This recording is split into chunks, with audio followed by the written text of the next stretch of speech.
Then he went off to become a doctor. He did his medical residency at the University of Minnesota, so he's acquainted with cold climes. Then breaks out the Korean War, so he practiced his craft as a doctor in Korea, and he was a part of the MASH units, and was particularly interested not only in performing the procedures but creating efficiencies, new efficiencies. Hey, it looks like I can share my screen. Is that right? Yeah. Okay, let me now attempt to share my screen, and let's see if I were to do this. What does that do? Look, I just need a thumbs up. Is everybody seeing slides? Yes. Okay. Good. Very good. So now we're going to start using the miracles of PowerPoint. All right. So he was in medical corps during the Korean War and served on MASH units and introduced innovations to how those MASH units were organized and new efficiencies. Then a stint at the Massachusetts General Hospital. I can't see your screen. Cannot see the screen? No. And yet others say they can. Yes, yeah. We can see the screen just fine. Huh. Yeah, I can see it. So I can see it. Not sure what to do about that. I hope you can hang with me if there are technical obstacles on either end. He goes home to Utah in 1955. He's been there ever since. That's when he joined the University of Utah medical faculty. At the University of Utah, he's done quite a number of things. You might know that he built the very first heart-lung bypass machine and performed the first open heart surgery in the state of Utah. Not the first one in the country, but the first one in the state of Utah. He did other pioneering things, which include new techniques for pediatric surgery, specifically cardiology surgery. He was the first person to repair a tricuspid valve. So as a medical doctor, as a research scientist, as a clinician, he spent his career on the forefront. I got a kick out of this. He was recruited to the University of Chicago in the 1970s. And there was a member of the recruiting committee who was on the faculty at the law school. You may have heard of him. His name, Dallin Oaks. And Dallin H. Oaks very actively tried to recruit President Nelson to join their faculty. It's interesting to imagine. You play this interesting counterfactual exercise of what it might have been like had the two of them had a Chicago background. Would they have found their way back into the Quorum of the 12? It's fun to think about that. It's also interesting to observe. We'll observe this later on, that both President Oaks and President Nelson were sustained into the Quorum at the very same time. So in the church, he served as a stake president, as a regional representative, as they were known at the time. He was the general Sunday school president. And then he is called as an apostle in 1984. I mentioned that Elder Oaks called at the same time.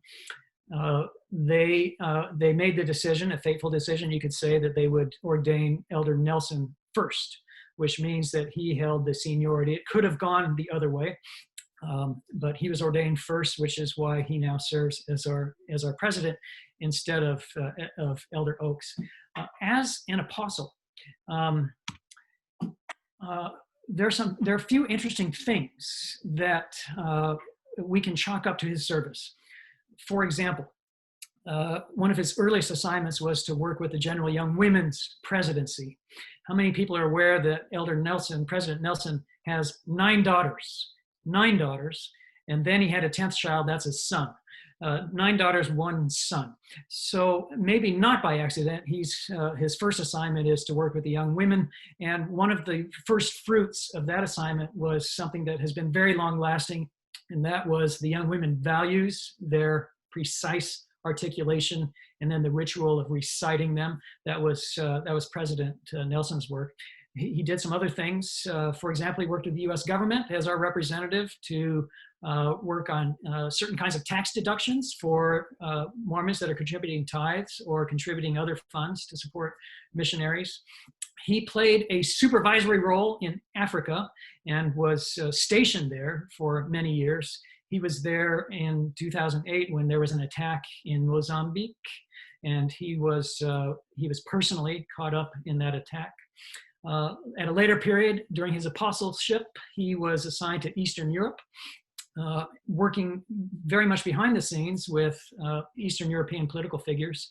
Later, he organized the very first stake in Russia, which I thought was fascinating, because later his own son, that 10th child, was also called to serve in that very same mission where the stake was organized. Early in his life, let me also point out that he developed strong ties with China. There are named professorships, and also he holds honorary degrees at Chinese medical institutions. He trained Chinese surgeons.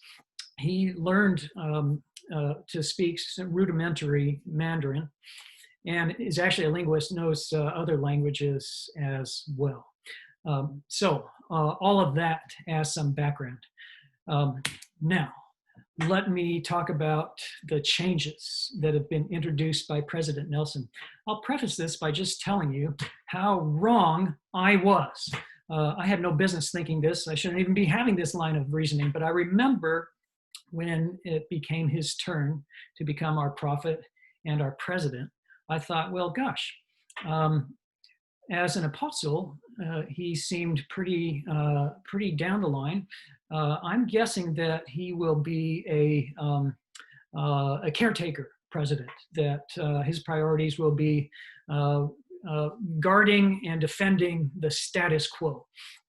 That's just left to my own device. That's what I was actually expecting.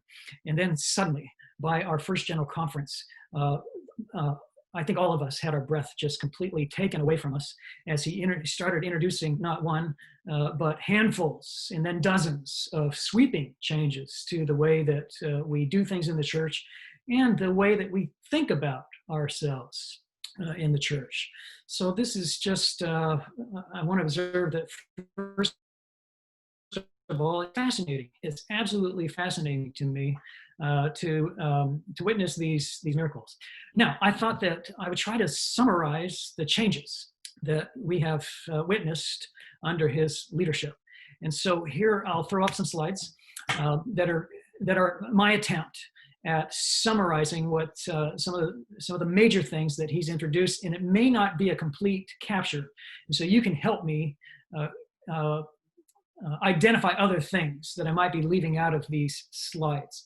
And then as we go along, I'm really interested in people's own observations, the significance of these changes and what has been introduced, how it might have affected us here, right here in the Menlo Park stake, or even better, how it has affected any of you personally. So again, I will count on you just to shout at me because I can't see you. I'm not looking at you right now. I'm just looking at my slides. But shout out if you have something to contribute, and that would be very welcome as far as I'm concerned. Well, the first thing that I'd like to highlight is this new balance between home and church. That's a big deal. This is a very major deal. The way it's now referred to in common parlance is that we are a home-centered church and church-supported. I just want to remark that that's actually highly, highly significant. Many have argued that it is evidence of his prophetic mission, because almost no sooner did he introduce this home-centered approach to church and to worship, no sooner did he introduce it than it became actually necessary, like fundamentally and critically necessary, because who knew a pandemic broke out? It's not possible any longer to gather in church buildings, and yet here in the church, the infrastructure was already in place, the mindset was already in place, all of the language to support it. And so I think it can be said that members of the church made a very smooth transition to this new regime. in which we find ourselves. And let me also point out that they didn't leave us comfortless. They provided curriculum, which is at our disposal to use or not at our choice, but the Come Follow Me curriculum is there for our usage. And in our stake, I would like to point out gratefully that we are making active use of it. We are magnifying this curriculum, if only because Lynn Wilson has been such a rich resource to us, providing her wonderful materials and blog commentaries and other resources. So I think our stake is greatly blessed in that way. As a part of this, making it more home-centered, our church services were reduced from 3 to 2 hours. This is also a big development. Now, some of you might think that that's a headline in and of itself, that deserves its own slide. I'm putting it here because I want to stress that I think the logic was that the reason we're reducing our church building is because we're trying to increase the time that we spend in our homes and in our communities. And I think that is the logic behind it. So all of that, highly significant. Anybody want to say anything? Anybody? Hearing none, let me go to my next slide, which was significant changes introduced to the way that we minister to each other. I would just like to say that it's not just a perfunctory policy change. It's not so much about the discontinuation of home teaching and visiting teaching and the rhythm that we had for generations of reporting on a monthly basis. It's not just a policy change, it's also a culture change and a mind shift. I think if we could be inside the mind of President Nelson, he would be explaining to us in a loving way that he's asking the church now to live a higher law. And that higher law is a world where we don't need reporting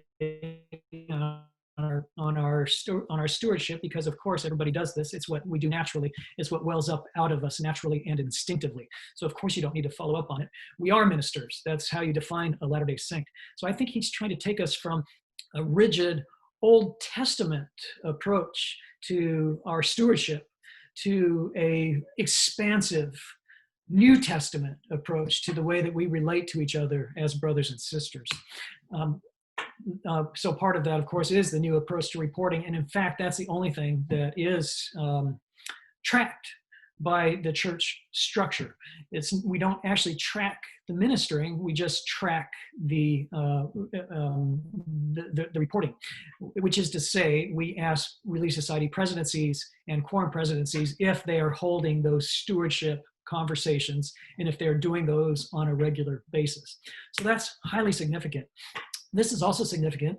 We'll talk about young women on a later slide, but for generations, the young men had been joining Melchizedek priesthood brethren and making those home visits.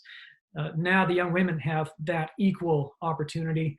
That gave me great rejoicing in my heart when I saw that we were making that change. That prompts me, by the way, to make a parenthetical observation. I just broke one of my rules. I told you it made me rejoice. I'm trying to actually present all of these things in a clinical way, and I'm not trying to give you opinion on any of it. I'm just trying to comment on this as an observer, and then in so doing, I'm trying to provoke our own thought and reflection about these changes. And of course, we all have opinions, and I'm delighted to share mine.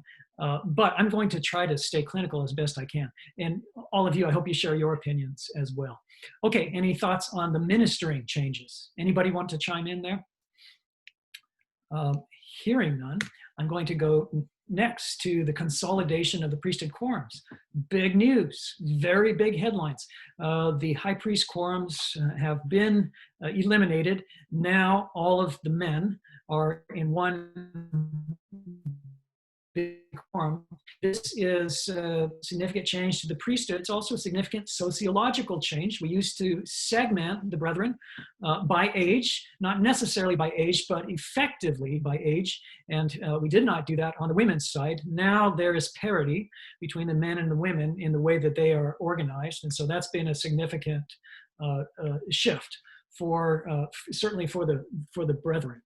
And by the way, from our observations as a stake presidency, we think, in our stake at least, that that shift is going well.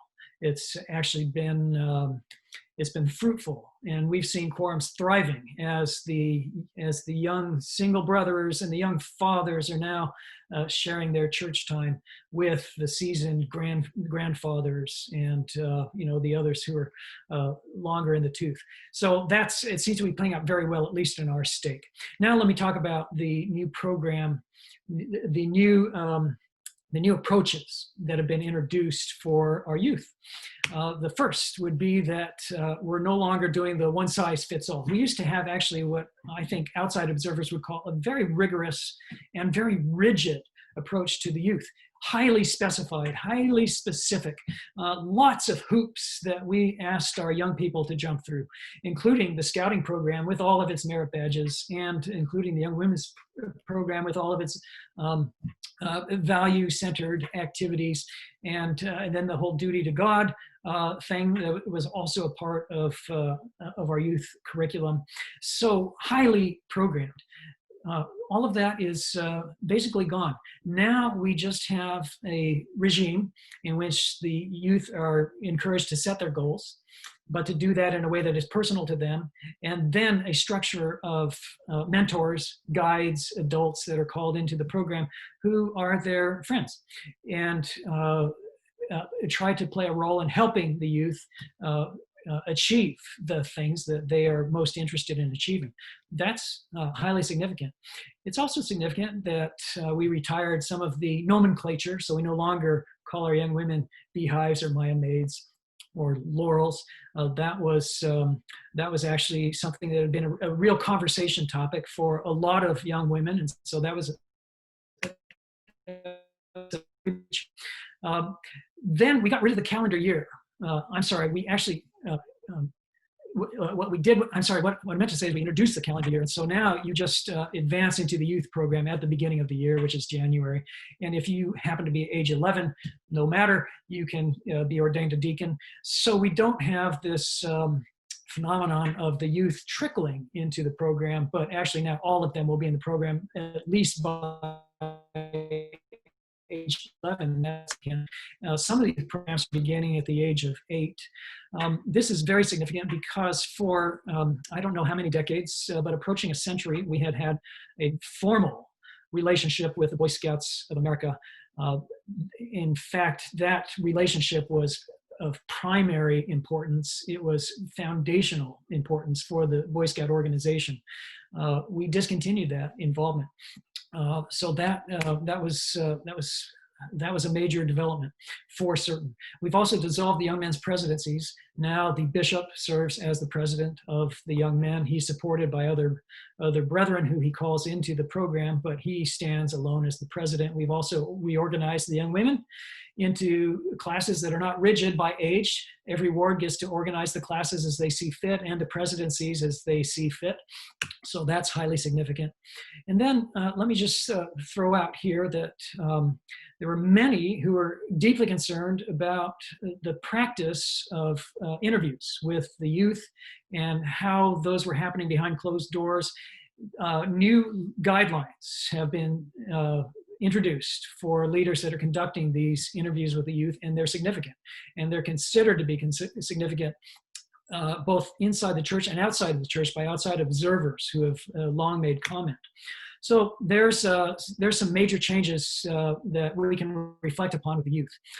Before I go on to the missionary, the changes to our missionary work, does anybody have any comments, observations of their own about these changes? Let's talk about the missionary rules. Well, let's start with this. We have new dress standards for our sisters.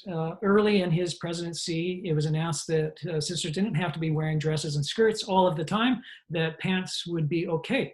So there was lots of joy and rejoicing about that. Then later, new dress standards were introduced for the elders. Now, I don't know about you, but I would have thought that that was going to get all kinds of chatter.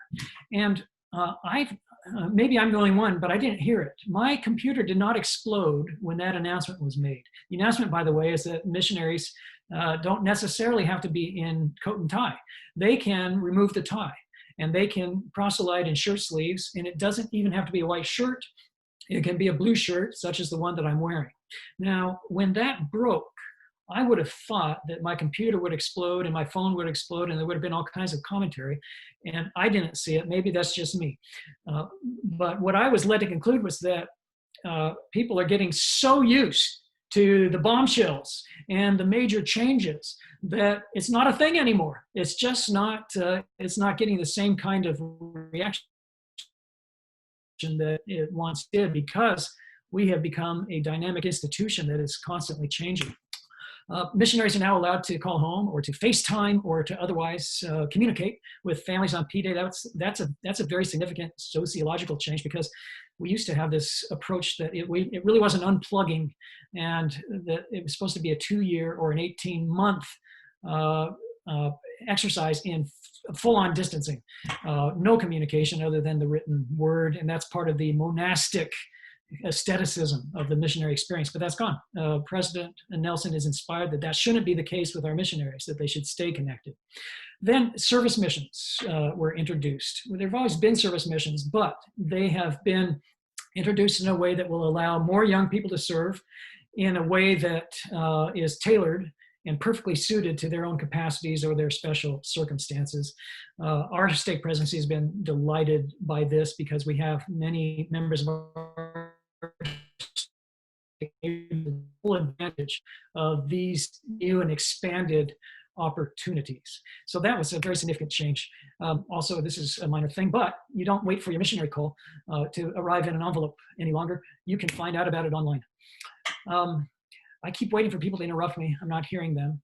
So let me just point out that we are having a new hymn book, also a new children's songbook, and that will be new and exciting and fresh, and it will give the Latter-day Saints a new sound. I'm looking forward to it. But what I think is interesting and refreshing is that the process is broad and participatory. Maybe some of you have participated. I saw Mary Finlayson on the call. Mary, I'm going to call you out. I hope that you're submitting your work so that it appears in the hymn book. I hope other members of our stake are doing the same. All the members of the stake and all the members of the church have been invited to submit original work or to submit opinion, to vote for their favorites. And so you can, or to vote out the ones that you don't like as much. And so it'll be very interesting to see what survives that final cut and what our new sound is. We're taking a new approach to church history.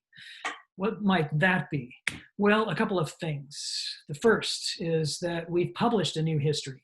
It's this multi-volume set entitled Saints, and it is an unvarnished version of our history that details things like multiple accounts of the first vision and well, just a host of other things that had not been in our official narrative. And now it's there. And not only that, we're introducing new seminary curriculum, and seminary teachers are being urged and even required to address the so-called hard questions, spend quality time on those issues with our young people as they come up through the seminary program. That, my friends, is a significant change. It's a big deal. It's not just a change, it's a new attitude, it's a new mindset. So that's interesting. And then of course, the church archive is being open. And, oh, good. Is that Ken Allen? This is Sue Allen. It's Sue Allen. Talk to me, Sue. I want to go back to the seminary curriculum because I am so excited about that. When I taught seminary late 90s, early 2000s, the Doctrine and Covenants here never even mentioned the fact that polygamy existed. Yes. There's a great example. Of course, I put some in about it. I thought the kids have got to know this. You don't want to. Well, of course you did too. Yes, of course you did. And my kids were in your class, and they're better for it.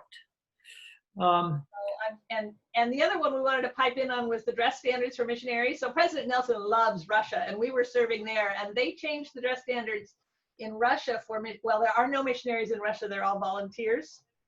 Yes. You're not allowed. Yes. They changed the dress standards there in 2017. 18. Yeah, Oh, gosh. anyway, while we were there, Isn't that because interesting?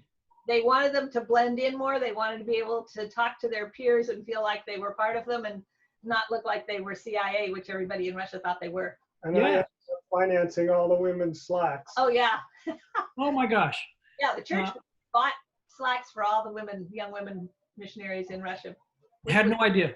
Fascinating. It's very interesting. Let me also point out that the decision about dress code is left to the mission presidents, and they can determine what is most appropriate in their mission. And so for your information, if you're not aware already, our mission, the California San Jose mission, has determined that the tie is now optional. So you will see our missionaries, if you haven't already, out proselyting in shirt sleeves and no tie. Well, we couldn't even wear name tags in Russia. Oh yeah, uh-huh. But in South African mission, the women do still wear skirts. Okay then. Yeah, because they said it's just not culturally appropriate for women not to wear skirts. And that introduces ties and name tags. Yeah. That invites another observation that in many of these, they are leaving discretion in place and local autonomy for missions, for example, to make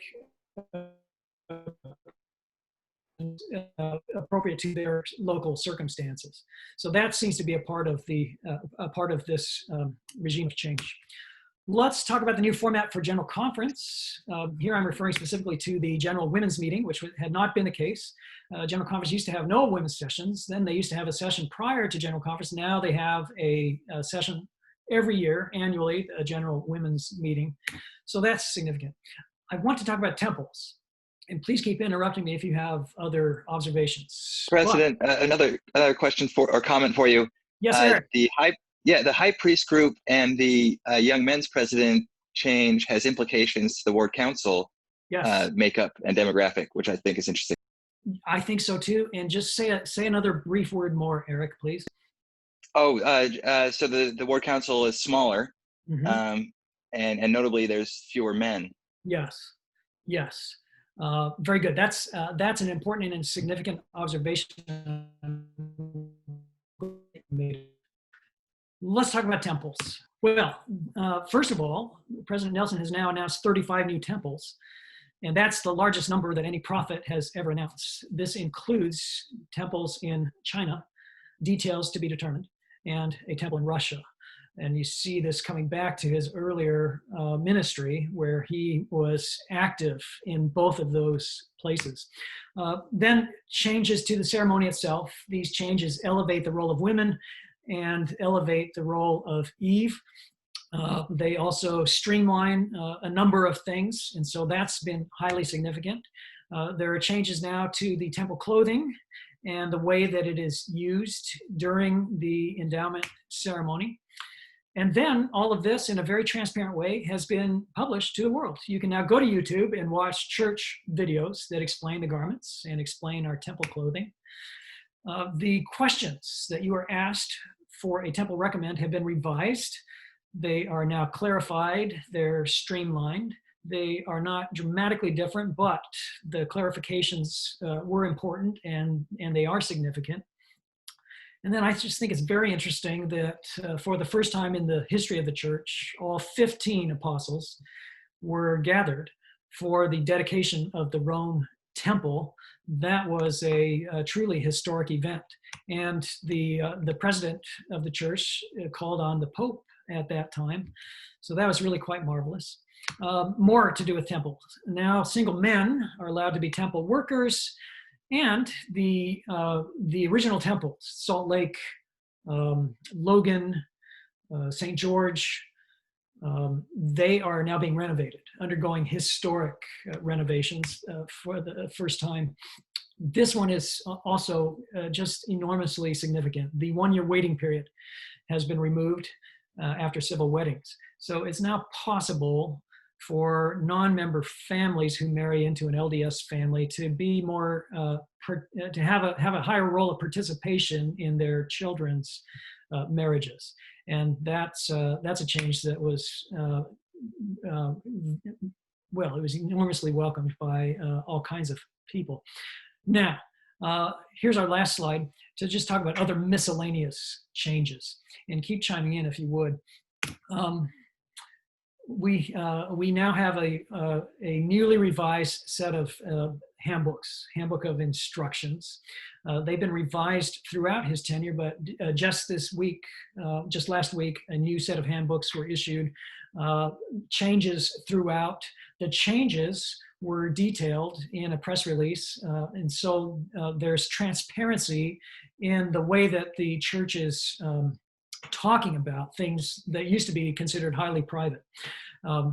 And some of the most significant changes include guidance about children of LGBT couples, and that represents a reversal of an earlier policy that caused a great deal of heartache in the church. We can say that, and that has now been reversed under President Nelson's leadership. The prophet issued at the last General Conference a new proclamation about our founding prophet, Joseph Smith. We have a new church logo. We have a new emphasis on using the complete name of the church. President Nelson has named 2 new apostles. Why is that significant? Because they represent ethnicities and new forms of diversity that has never been in the quorum in the history of the church. So that's significant. There has been this pronounced emphasis on interfaith outreach, and you've seen it. It's been inspiring to watch our prophet consort with other faith groups, minister to them, reach out to them, embrace them, and to make that a standard, central part of his ministry. Let me also just comment on the extensive travel. Our president is a globetrotter. He left immediately upon his ordination on international travel, and he hasn't stopped. He's trying to reach every continent. So that's a lot of change. Let me stop here again and just ask if anybody wants to make other observations, or have I left anything out? Anybody? One observation. Yes, please, Will. One observation I certainly had rereading all of these was the often in conference they say pay attention to Christ, focus on the gospel of Christ, don't get distracted by X, Y, or Z in our life. And that seems to be emphasized by President Nelson's don't get distracted by young women making cakes. Don't get distracted by, well, when I was a missionary, I had a tie and I didn't talk to my parents. Don't get distracted by all these things that helped you gain a testimony. Yeah. Remember, this is all about Christ, and we're all going to find him in a unique way. Thank you for that comment. Thank you very much. Other comments? Can you hear me? I can. Is that Karen? That's Karen. Hi. Go, Karen. So you didn't bring up COVID, but as you were talking, several of these things struck me like the home church. We didn't know we were going to have COVID, but I don't know. The Lord did. Yes. And the temple waiting thing, I've read several articles, like the LDS Living magazine had a beautiful article on people whose weddings couldn't happen because of the temples being closed, and that, that would have been hugely upsetting. Yes. But this changed so that they could do a civil ceremony and not feel like, well, we can't get married because we can't go to the temple. And then they will still be able to go to the temple whenever that happens, I thought. And For example, it's like he almost anticipated it. Yeah, I mean, so it's, it didn't put that horrible onus on them, which of course none of us knew we were going to have COVID thing happening. Of course. I just wondered why he had put that out there. When he first put that out there, I thought, well, what is that? But that seems to me. And I was at the last General Conference in October, the very last session. Yes. And I was sitting down very close due to some finagling that Christopher was able to do. And when he did the temple recommends, yes, I was like looking at him, not the monitors, because we were that close. Wow. And I had just gone to the Salt Lake Temple the Friday night before, and I was like, I am being interviewed by the prophet. It was the most amazing thing. And then to hear him say we would have a conference like we could never have imagined, and that's exactly what happened in April, right? Yes, my gosh, yes. If anybody ever wondered about what prophets know, I don't know if he specifically knew it would be this virus, but he definitely was guided in these things. Totally. Thank you, Karen. It's beautiful. It's As really you say that, I feel how much you feel it, and it's making me feel it too. It's just, that's a beautiful comment and observation. Yes. I'd also like to comment about, I think the big picture is that he's really looking at us as an international church. Yes. The rule about marriages and the Boy Scouts Yes. were both things that were only true in the US and Canada. Yes. In Germany, you have to get married at the city hall of the bride's hometown. And so everybody always had their civil wedding first and then went to the temple. I think that's many parts of the world, and I so think that's significant. He has, in only so you doing, he has internationalized the church. We don't have an American way of doing things and a European way of doing things any longer. So it makes us one world family. And that's particularly true in Africa, where the church is really exploding. I don't think we can appreciate in the United States how the church is exploding in all of Africa. In South Africa, We need you to help us understand that. we're doing our best. Yeah, that's right. President Hancock, I had a question. How many of these changes do you think were already in the works compared to being directly implemented by President Nelson? And what has been the effect on the actual organization of the church that has, Salt Lake City, that group, and the people that have to print these things and organize these things and disseminate them and get them out? Yep, that's a really good question and an important one. It could be that a lot of this was already in the pipeline, and it just so happened that President Nelson got to be the one to announce it. I don't know the answer to your question because I am not privy to any of that. So I think to get a real answer to that question, we'll have to read memoirs or interview members of the 12th. Or Russ, have an audience with President Nelson. Don't know. Please, Patriarch. One thing that I didn't hear you catch was that I think is important is that it used to be that part of the general instructions to the church were only available to the bishops and stake presidents, and now everything is available to every member. That's right. And now it's all there. Anybody can download it. Even if you're not a member of the church, you can download our handbook of instructions. Yeah. So that's highly significant. Thank you. I've got two more in the comments to read for you that people have typed in. Oh, please. In addition to the single men, women and children at home, women with children at home can now also serve in the temple, which was not available until last year. Thank you for that. And the other thing that he has done differently is his wife, Wendy, speaks regularly when he is traveling, and her voice is almost as beloved as his. Oh, yes. Thank you for that. And I just remembered another one that didn't make my list. Women are now allowed and encouraged to be witnesses at baptisms. Right. And in the temple ceilings. And at temple ceilings, yes. Right. And in the passing of the sacrament at home. Yes. Well, look at the temple ceilings. What ceilings are being done now are limited with the amount of people allowed in there, and that the fact that a mom and a dad could both be witnesses is just all part of that number of people that are allowed. But I think that question about were these in the pipeline or not, or doesn't really matter, because what they are is they're time sensitive. They come out in the history, in the time that they're supposed to come out, whether or not who is the president. This is the time for this revelation. Yep. So may I make a comment about that? I wish you would. So we had some interviews with President Burton over the Jordan River Temple.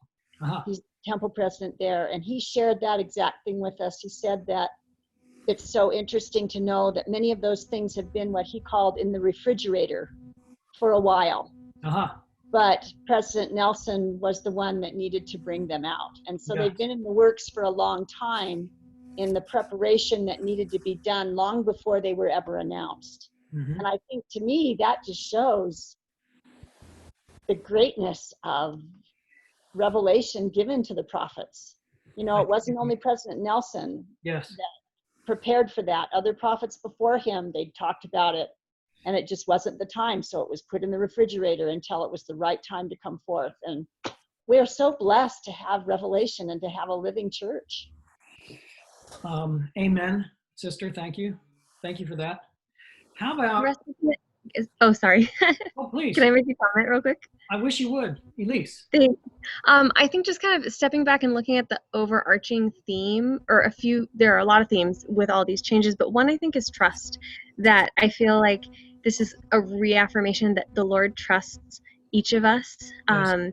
and that we maybe can have a few less things codified and more things, more direct connection with the Lord, right? That Yeah. some things that have been centralized are being pushed back on the individuals and saying, well, you should sort that out one-on-one with the Lord.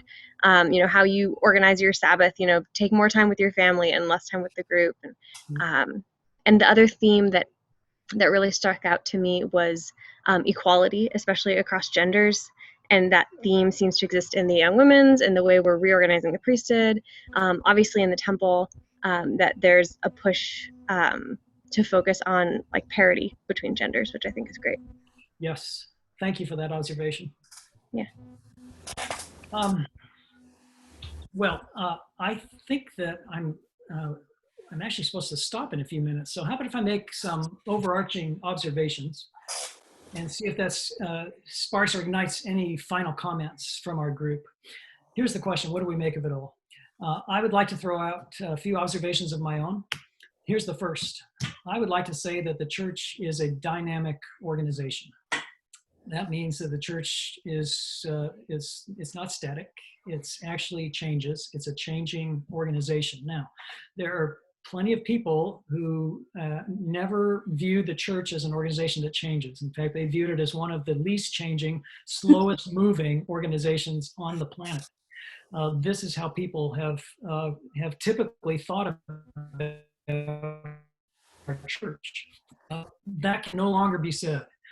This is an organization that is undergoing a breathtaking rate of change. Now, a lot of people have had their theory of the church, their change theory of the church, wrapped up in this notion that we're led by men who are octogenarians or beyond. And so people have always hypothesized that that's actually, so there you have it. That's the reason why the church will never change, because we're led by octogenarians. Well, now all of those people have had their thinking, their theories refuted, because take a look.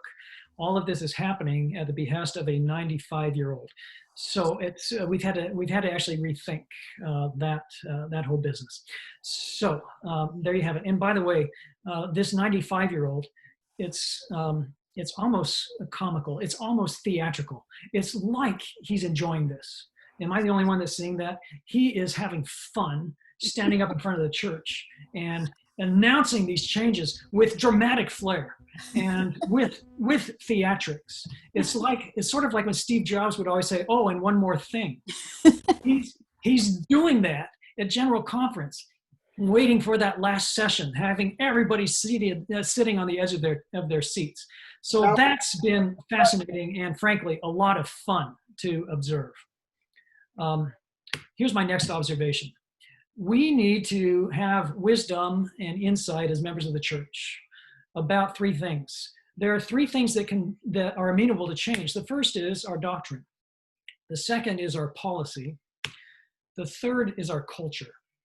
All of these things can change. I would argue that we need to understand which is which and be able to recognize them. I would also argue that under President Nelson's leadership, we are seeing changes in all three of these areas. The things that have happened in the temple, for example, could be arguably doctrinal changes. Same with some of the policy changes which broach questions that are doctrine or doctrine-like. some of these things are cultural shifts.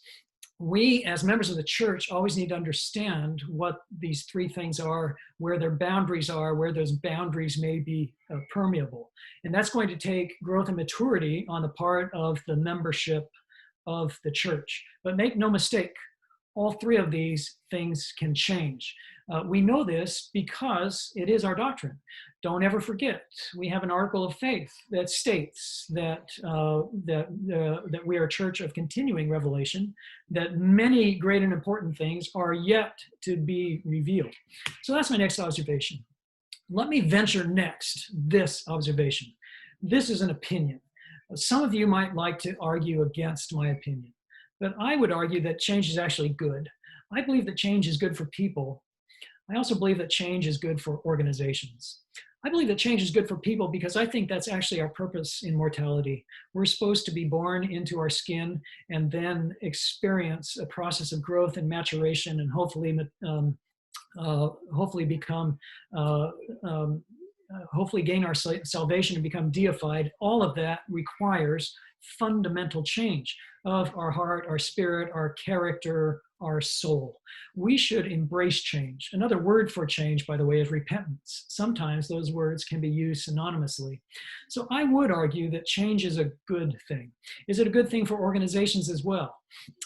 I think all of us living here in Silicon Valley actually know that. We get that instinctively, maybe more intuitively than most, because in Silicon Valley, change is so rapid. We have industries that will be founded, then reach a point of maturity, and then become defunct. And it can all happen in just a short period of time, even 5 years.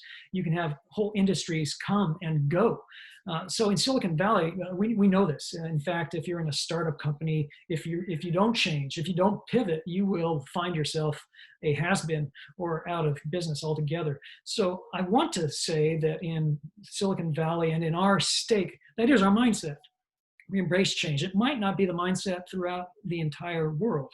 And so I suspect that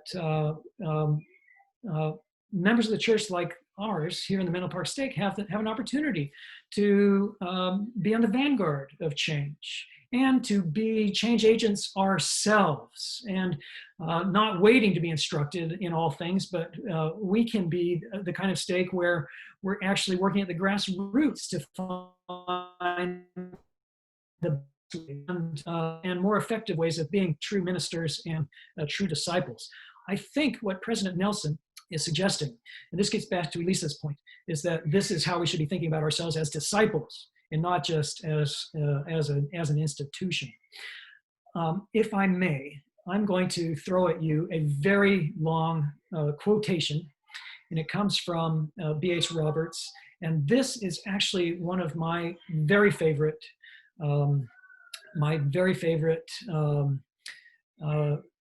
sayings from an apostle.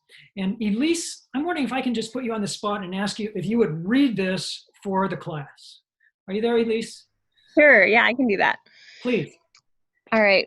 Mormonism's crying need is for thoughtful disciples who will not be content with merely repeating some of its truths, but will develop its truths and enlarge it by that development. Not half, not 100th part, not 1,000th part of what Joseph revealed to the church has yet been unfolded, either to the church or to the world. The work of the expounder has scarcely begun. The prophet planted the germ truths of the great dispensation of the fullness of times.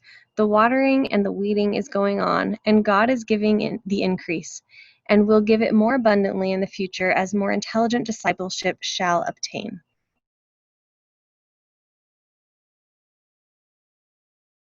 Primitive methods doctrine will profounder and broader view great doctrine committed to the church, and departing from mere repetition will cast them in new formulas, cooperating in the works of the Spirit until they help to give the truths received a more forceful expression and carry it beyond the earlier and cruder stages of development. My brothers and sisters, I think that Nelson would embrace this with his arms and with his whole heart and soul. I think that's what this prophet understands in a way that may be unique to him. When I read this, to me, it's thrilling writing.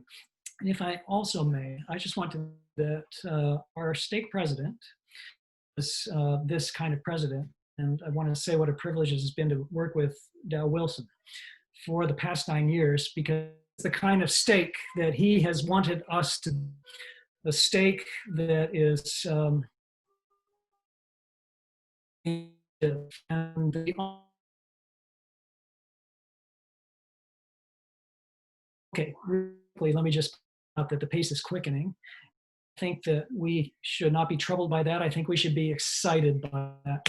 And finally, let me just say this, if I may, in a haunting way.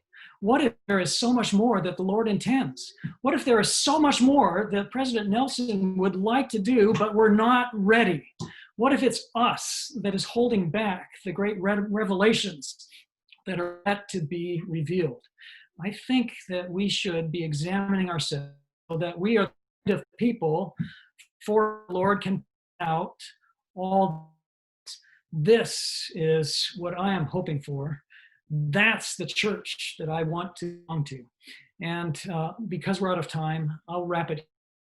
All of these things I would like to say humbly in the name of Jesus Christ. Amen. Lynn, I'm passing the baton back to you, and it's now in your good hands. Just so happy to have all 115 devices more have, if they are in my shoes, they are edified and motivated and eager to learn and do more. Thank you so much, President Hancock. That was just a real treat. Jonathan, can I share the screen just for a minute? Thank you. Just as a reminder, this week will be our fair conference. If anyone likes to join in, just get online and watch as much as you can. They're just fabulous questions. And then the next 4 weeks, we'll have 3 weeks, 3 more great guest artists. Robin Rich is next week. Please, everyone come back. She's absolutely dynamic.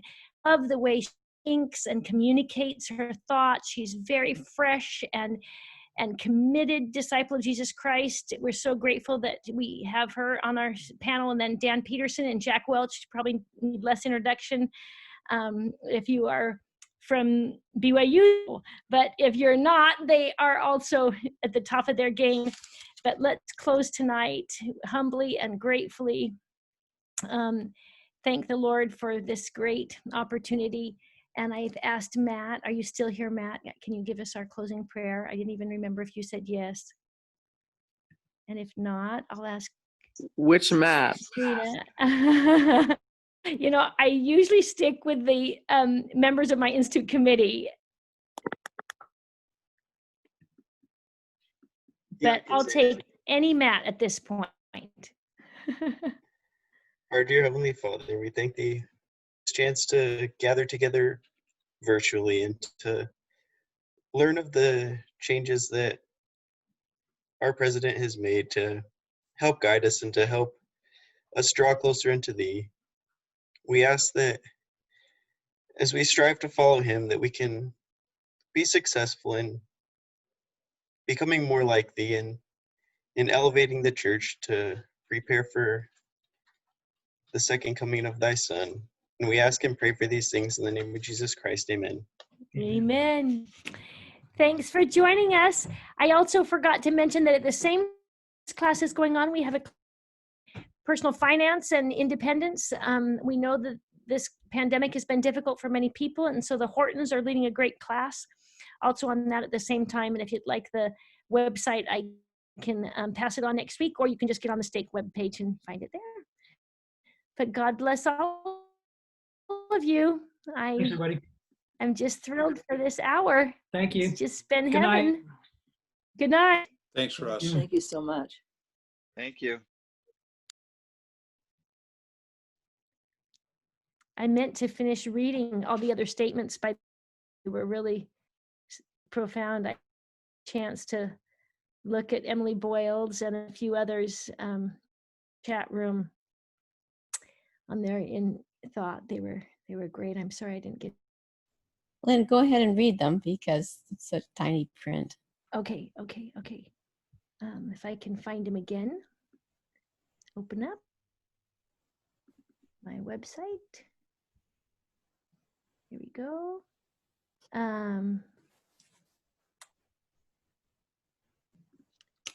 Okay, here we go. And you're still here. Do you want to express yours in greater detail? All the comments seem to be gone. Oh, here it is. Great. Okay, Emily, are you still here? Do you want to say? So, can't take the credit for it because my husband's on my account. So it was his comment, not mine. So I'll let him make the comment. If it's okay. Great. Let's see. Any man smart enough to marry Emily, I want to hear their thoughts. I love you. Last week's Pioneer Day focused more on international pioneers, pioneers of color, pioneers of gender, not just kind of the days of 47 settlement of Utah. And, I think, also just President Nelson's outreach with the NAACP and then other organizations in strengthening, youth around the country in cities and in amongst other congregations is just to show, again, that this is more of an international effort. We're looking beyond our boundaries and borders. Yes, that's just powerful. I'm so glad you observed that.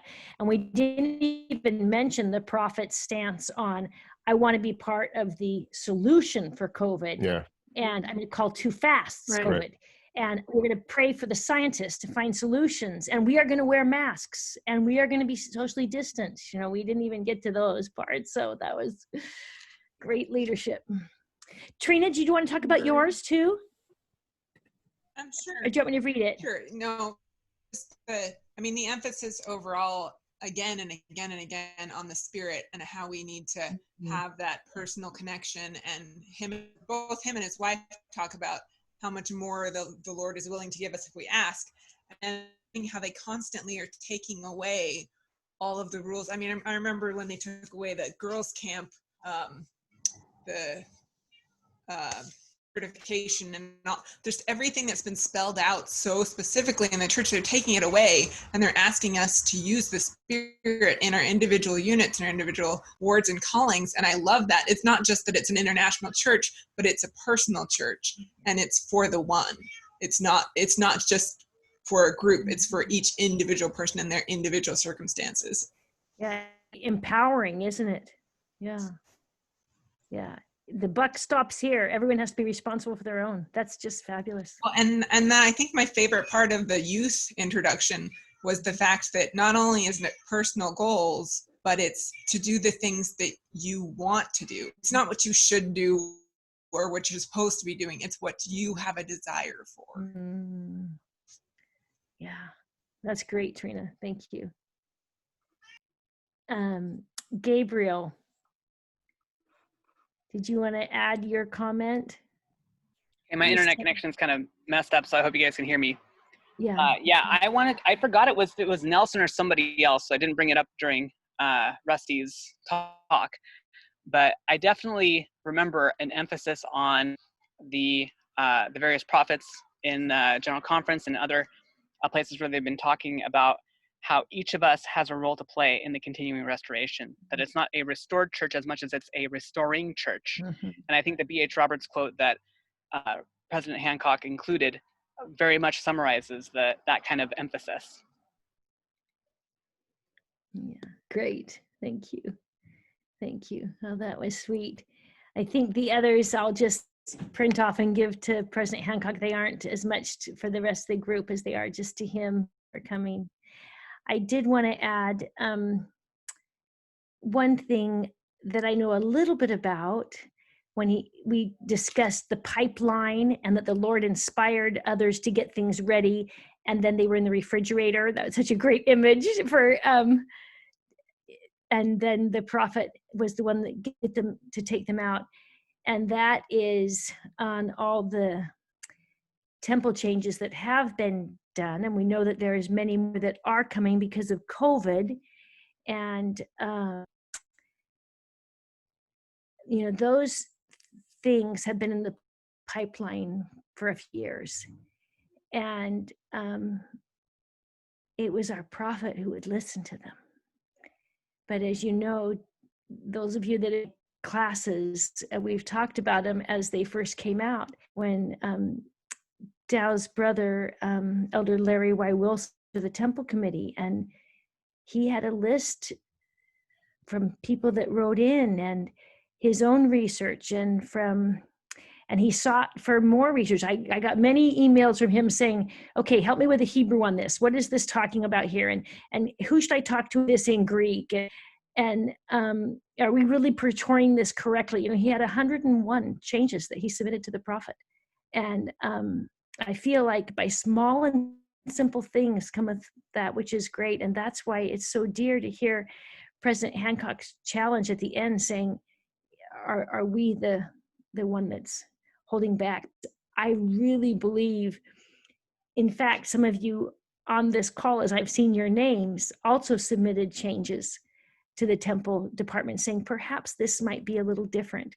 The thing like could we please have women witness?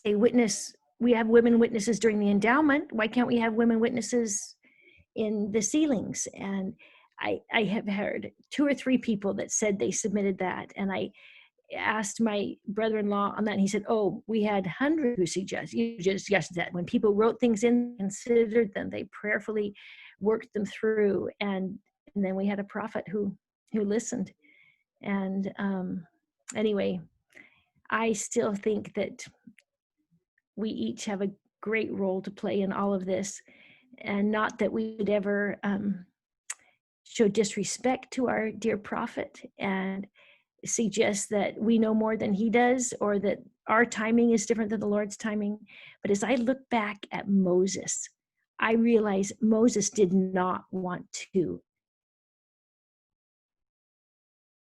live the lower law, but that his people were not ready for the higher law. And that's why it had to be that way. And I hope that we are ready to live a higher law. Jack Welch one time said to me, I think the church is about in our teenage years. We've been children for a long time. We were toddlers.